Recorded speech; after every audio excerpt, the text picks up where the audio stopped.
Okay, today we're going to do 2 sample tests for the means for independent samples using the t-test. So, t-test, 2 sample means, and these are independent samples. And we have to make that clarification because the next section that we do for notes will be dependent samples, okay? So remember, independent samples aren't related, whereas dependent samples, we have a clear relation between, it could be something like a pre-test and a post-test, or you could have, maybe some sort of pairing like husbands and wives, and we're comparing something. That would be dependent. But today we're independent, okay? All right, so obviously we're using the t-distribution. And then we have one more little wrinkle with today's material, and that is we have 2 test value formulas depending on if we assume the variances to be unequal or if we assume the variances to be equal, okay? So if you're reading through the problem and it says assume the variances are equal, then you're going to use another test value, versus if it doesn't say anything or we're assuming the variance is unequal, you're going to use a different test value formula. So I need to give you both formulas, okay? So let's say this is my first formula, and this is where variances assumed not equal. Okay, so the first formula I'm going to give you is the one we use most often because usually the variances are assumed to be unequal. So it looks like this. T equals parentheses x bar 1 minus x2 bar minus hypothesized mu1 minus mu2 divided by the big square roots, and you have s1 squared over n1 plus s2 squared over n2. Okay? So that formula should look pretty familiar because it's pretty much the same formula we did last time with the z distribution, except of course we had sigma here and here because we knew the population standard deviations. Okay? One more thing that I have to tell you is when we're using the t distribution, we need to know the degrees of freedom, right? And we've been pretty lucky up to this point. It was always just what?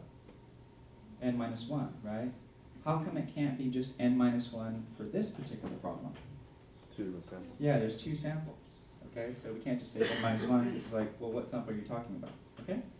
So for this, the degrees of freedom is whichever one is smaller. So you're going to do n minus 1 for the first sample, n minus 1 for the second, and whichever one's smaller. Okay, so I'm going to write that as the minimum, whichever one's smaller, between n1 minus 1 and n2 minus 1.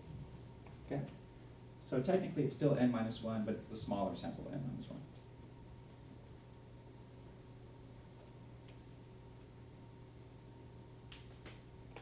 1. Okay, so that is one of our test value formulas.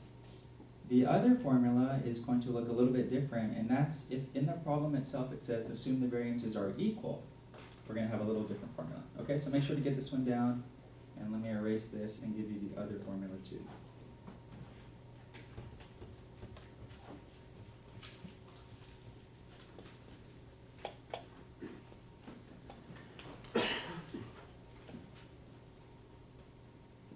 Okay, so if the problem says in the problem, assume the variances are equal, this is the formula you're going to utilize. The numerator is still the same. Unfortunately, the denominator is a little bit messier. So you have x1 bar minus x2 bar minus hypothesized mu1 minus mu2. That's still the same on the top. The bottom is a bit trickier, so draw a big denominator, and we have 2 square roots. Okay, that already looks bad, doesn't it? All right, here we go. You have n1 minus 1 in parentheses times s1 squared plus n2 minus 1 in parentheses times s2 squared all of that's divided by n1 plus n2 minus 2. And then over here, this one is just 1 over n1 plus 1 over n2. Okay? Quite messy. Both of those radicals are in the denominator, and they go with the entire fraction. Okay? And then furthermore, I have to give you the degrees of freedom. This degrees of freedom is a little different than the last one. It's basically this here, n1 plus n2 minus 2. Okay? So let me just write that again. n1 plus n2 minus 2. Obviously, you guys need to have this. To be able to do these problems, you need to know your test value formulas. Okay? So you're going to utilize this formula when you have two independent samples where you're doing a test for the means. You know that the standard deviations come from the samples, and it says in the problem, assume the variances are equal. All right? So all of that has to happen for you to utilize this formula in this distribution. Okay, so the plan for today is to do one each. Make sure we can do them, and then keep going. All right?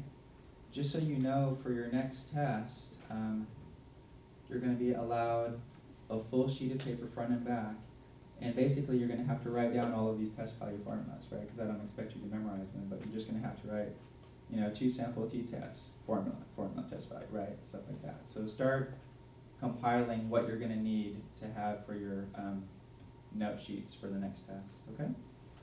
All right, let's do a couple problems.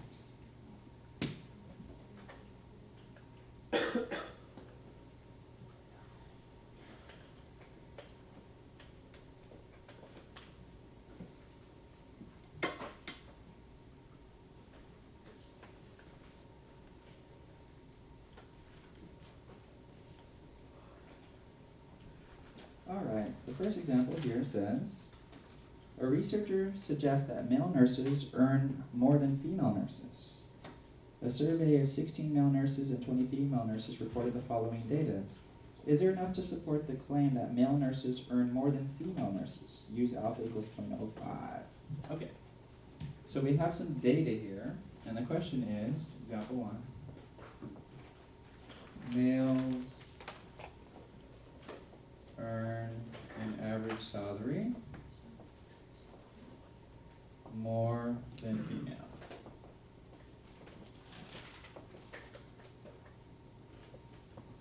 Okay, so we're talking male nurses versus female nurses. And here's our statistics. So again, just like last class, I'm just going to go ahead and follow the same trend. Whatever I'm given first, I'm going to let equal 1, okay?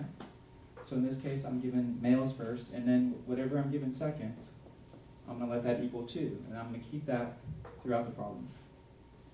Okay, so males, the mean was 23,800.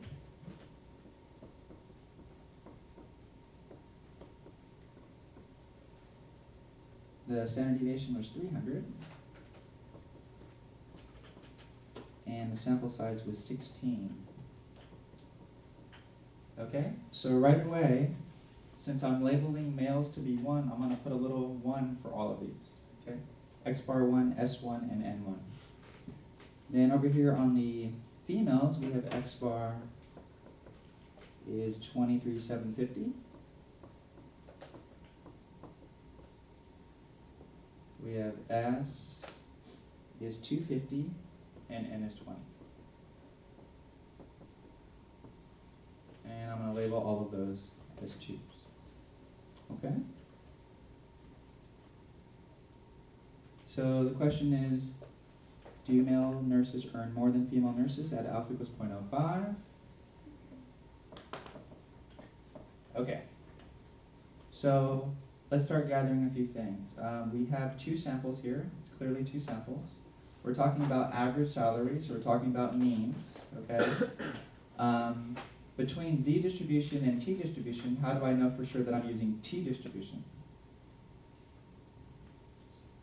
Because this stuff is coming from the sample. Okay, it would have to give you sigma or the population standard deviation for it to be a Z distribution. Okay? And then I gave you two test value formulas today. I said one is if the variances are assumed not equal, and one is if the variances are assumed equal, okay? Our default position is variances are not equal, okay? So if the problem says assume the variances are equal, we move to the other test value, okay? If it doesn't say anything like this one doesn't, you assume that they're not equal. Is everybody with me on that? So that's our default position, okay? So we're going to do the first test value formula, assume the variances are not equal. Okay, let's start the test. Step 1. HO, H1. What is the HO and H1 in this problem?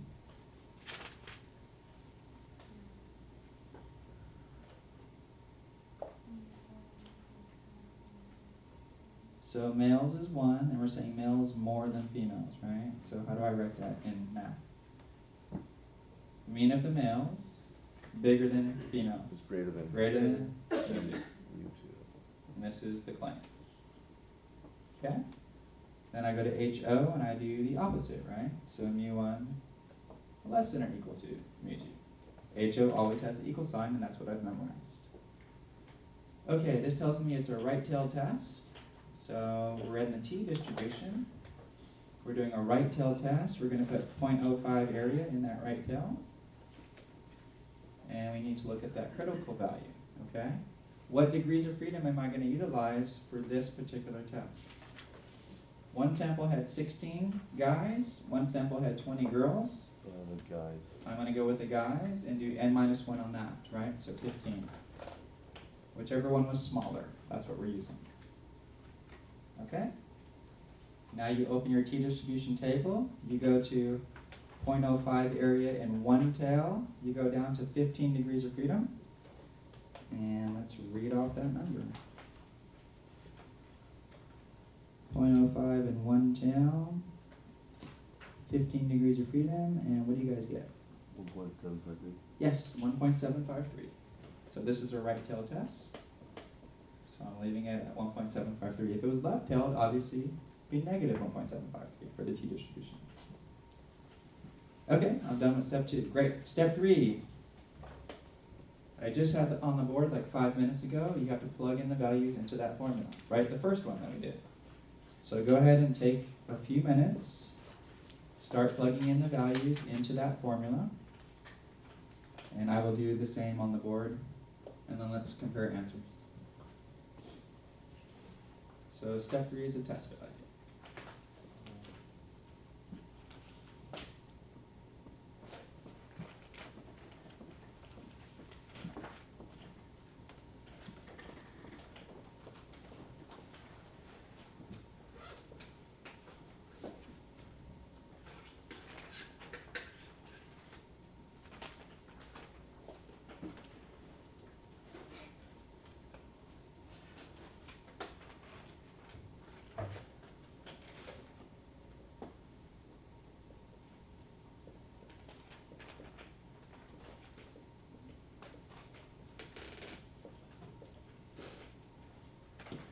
So double check before you go too much further that you have the same numbers that I have. So I have the male average minus the female average. The hypothesized difference is 0.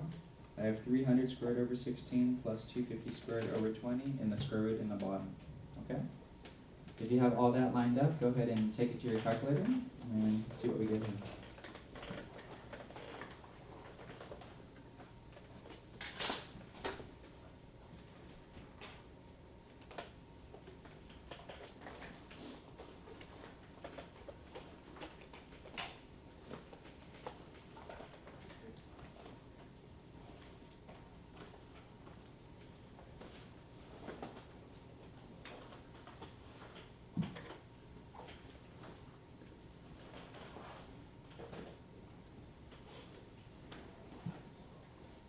I'm getting that this comes out to approximately 0.5345, so 0.53 something.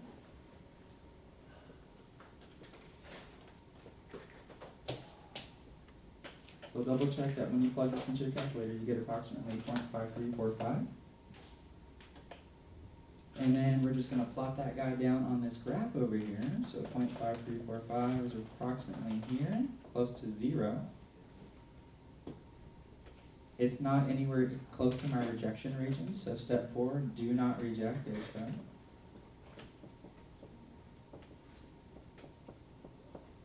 If I do not reject HO, I'm circling HO, and I'm not going with the claim. Okay? So somebody claimed that male nurses earn more on average than females, and we don't find that to be the case. Okay? And put that in your own words. That was easy to explain to somebody on the streets. Okay?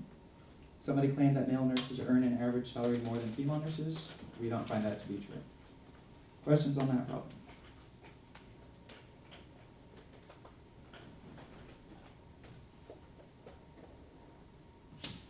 Okay, let's do another example where we assume variances are equal, because that formula is a little bit more ugly, I guess, in the denominator, so let's just make sure we can do that. All right, so one more example.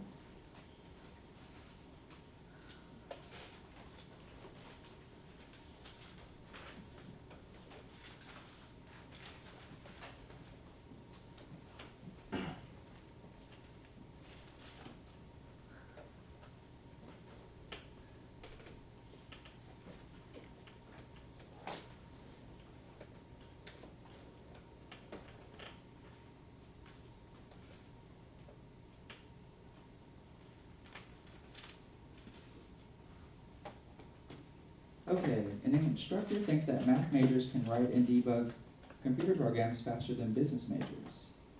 A sample of 12 math majors took an average of 36 minutes with a standard deviation of 4 minutes. 18 business majors took an average of 39 minutes with a standard deviation of 9 minutes. At alpha equals 0.10, is there enough evidence to support the claim? Assume variances are equal. Okay. So in this example, somebody claims math majors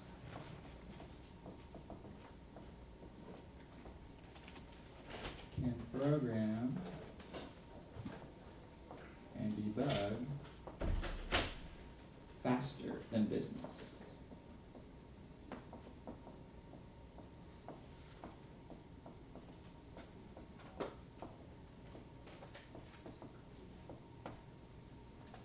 Okay, we have to be careful with faster, right? If we're in a race, who wins? Who's faster? The smaller number, right? The less time. Okay. So we have to be really careful with that, because sometimes that gets confusing. You usually think of greater than as being the better, but in this case, less than is going to be the better, because you can program and debug faster. Okay? And then the question was, assume variance is equal. Assume the population variances are equal. And let's look at the data it gave us. Math majors, 12 of them took 36 minutes. So we have math, we had 12, we had their average was 36 minutes to write and debug a program, and their standard deviation was 4. Then we had business majors, and there were 18, 39, and 9. So N was 18, they took an average of 39 minutes, and their standard deviation was 9 minutes. Okay, and then the claim was at alpha equals 0.10.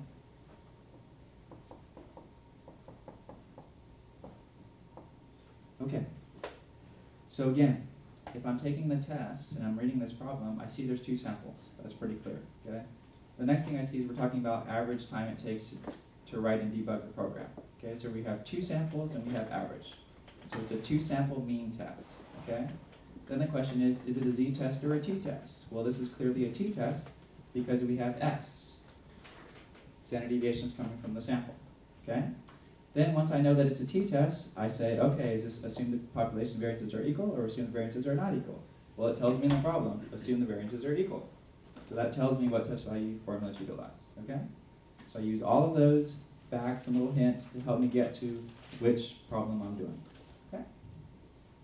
Okay, since math came first, I'm going to label that as 1, put all of these as 1s. Business is 2, put all of these as 2s. Let's get the the problem started correctly, and then I'll let you guys take a minute to see if you can get the rest. So what is HO and H1 on this problem? Help me out with that. Math is faster than, which means their time is less, So right? math less than business? Math less than business. Great. And this is the claim.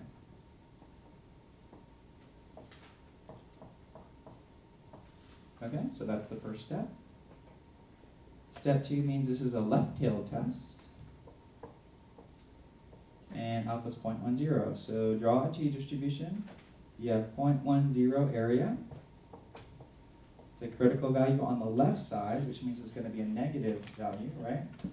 And with this particular, assume the variances are equal, what is my degrees of freedom on that one?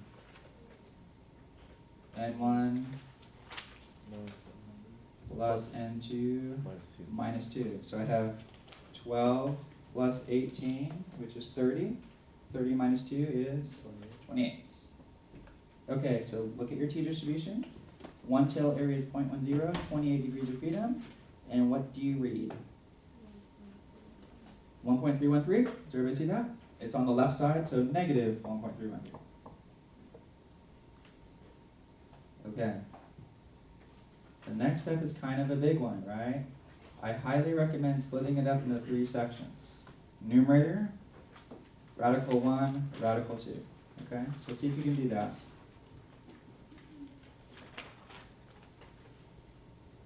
Because that test value is pretty messy.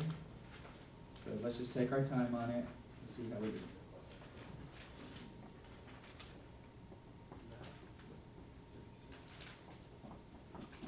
Okay.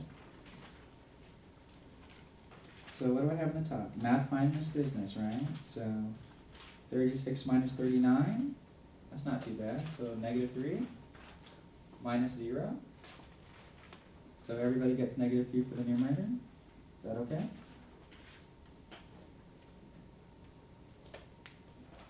All right, let's do the first square root. So we have the first sample size minus 1, right? So there were how many math people? 12. So 12 minus 1 is 11. Times the standard deviation squared of the math. And math people were, I wish I didn't erase it, 4. So 11 times 4 squared. Okay?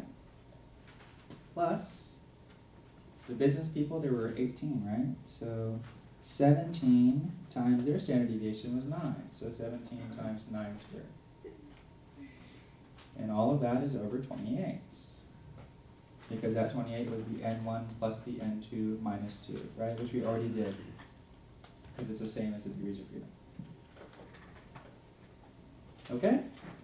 Then the second radical is just 1 over the number of math people, which was 12, plus 1 over 18.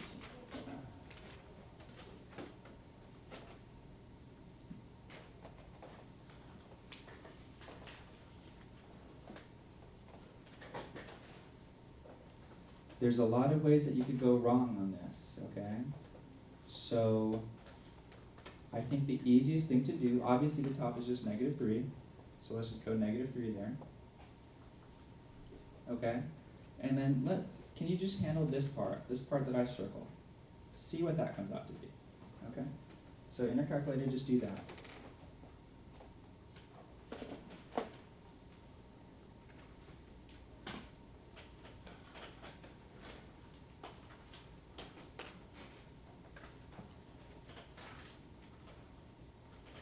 Did you guys get 19.1728 something for just that?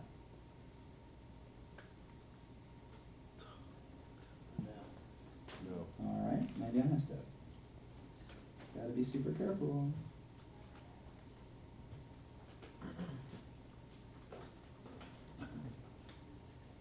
Whoops, 55.46 something? Okay, good. So I'm going to write this 55.4642. And I'm just going to write all of them, 46428571. Okay, so that's what that piece is. Then this piece here, 112 plus 118, let's just do that, okay? So 1 divided by 12 plus 1 divided by 18. You get 0.138888 repeated. Does everybody get that? For the 112 plus the 118. You get 1.38 repeated.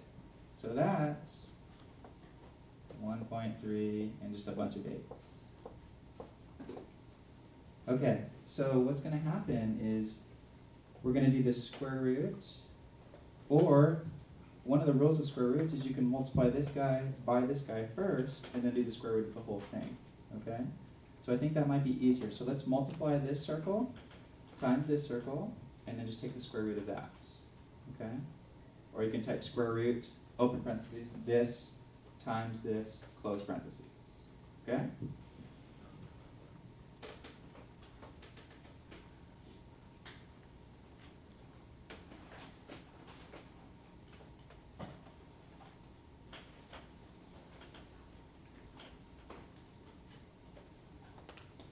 And you should get like 8.7768. So we have negative 3 divided by 8.7768.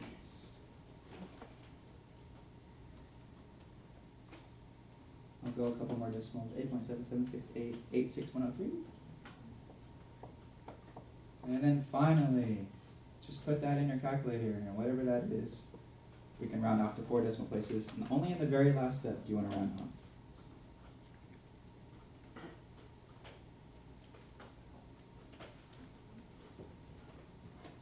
So negative 0.3418. Negative 0.3418. Did everybody get that? Just took about an hour. Okay, good. So plot that guy on your graph. Negative 0.3418 is really close to 0. It's not far enough to be in my rejection region. And then we just steamroll ahead. Step 4, do not reject.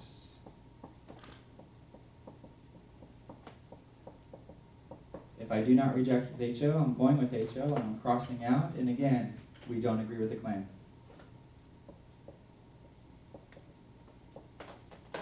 Some person claimed that math majors could write and debug programs faster than business majors. We do not find that to be the case. There's not enough evidence to support that claim. Okay, it's just another hypothesis test. You guys still follow all the same rules that we've been developing over these last few weeks. The trick for today's material is determine it's a t-test because you have 2 samples, you're doing a test for the means, and you're given S, all right? Then the question is, which test value formula do I utilize? If it says assume variances are equal, you use this one. If it doesn't say anything, you use the other one. Questions? Okay.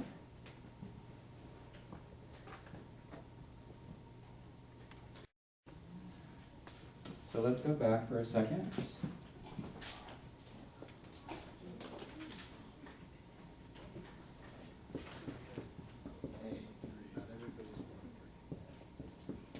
So 112 plus 118 isn't 1.388, it's 0.3888, right?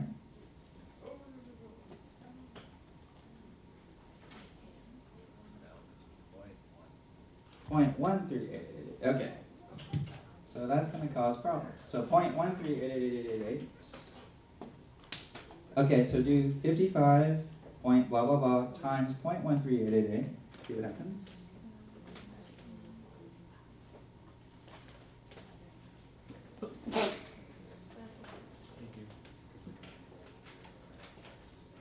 And you get 7.70 something.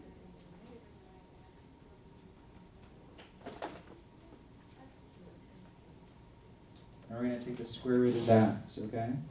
So you get 7.703372966, and we're going to take the square root of that. So square root of 7.703372966. And that comes out to 2.7754.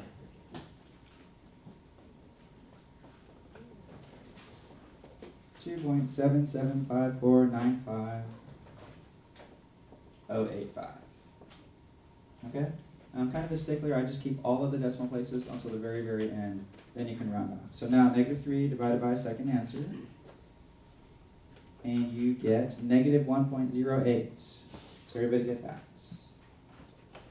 Negative 1.0809.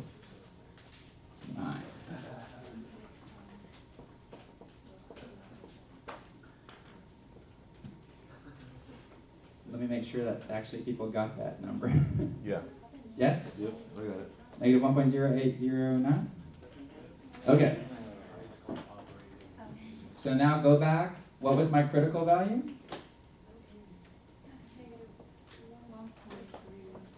One point what? 3. So negative 1.08 is not going to be in the rejection region, right? So negative 1.313, you guys said? This is negative 1.08, so it's still not big enough to get in the rejection region. So it's still do not reject HF.